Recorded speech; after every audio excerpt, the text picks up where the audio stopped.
Hello, my name's Stephen Fry, and I'm here to talk to you about Mr. Bolsonaro. Now, you may think, what place has an Englishman to talk about Brazilian politics? And you'd be quite right. It's none of my business to tell you how to vote. But I've been watching his steady rise in Brazilian politics with some alarm. I have met him, I interviewed him. The interview is available for you to see on YouTube if you'd like.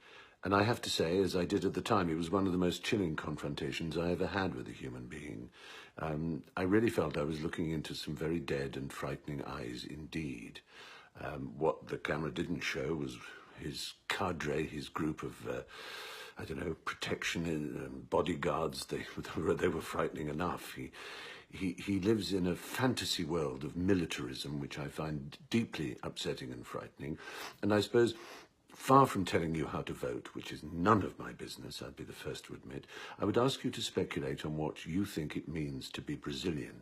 I know, as someone who loves the country and has visited it many times, what I think Brazil means. It means colour, richness, diversity, astonishing friendliness, warmth, and yes, unquestionably crime and drugs and violence and all kinds of very frightening and terrifying side effects of so many people living together in a mixture of poverty and extreme riches as well. I'm not saying it's a perfect society, and no Brazilian would ever argue it was. But I would say that the Brazilian spirit is one of inclusion, acceptance, love, and sheer pleasure in variety. Think of the music, the mixture it has of the races that make up the Brazilian people.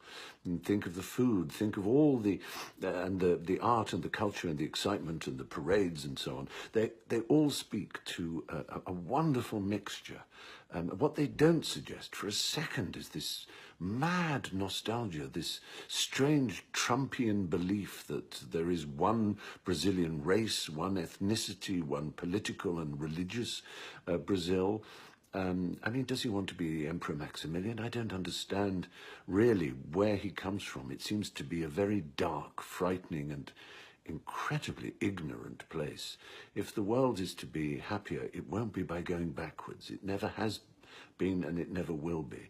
And the talk he gives, the speech he uses against people of colour, women, and of course the LGBTQ community in particular, is genuinely terrifying and will result in more broken heads on pavements, more blood spilt, more torture, more killing, more unhappiness, less acceptance, more crying parents. That can't be right. Surely Brazil is better than that. Brazil is better than Bolsonaro. That is my view. Take it just from someone who loves your country. That's all I have to say. Much love. Bye-bye.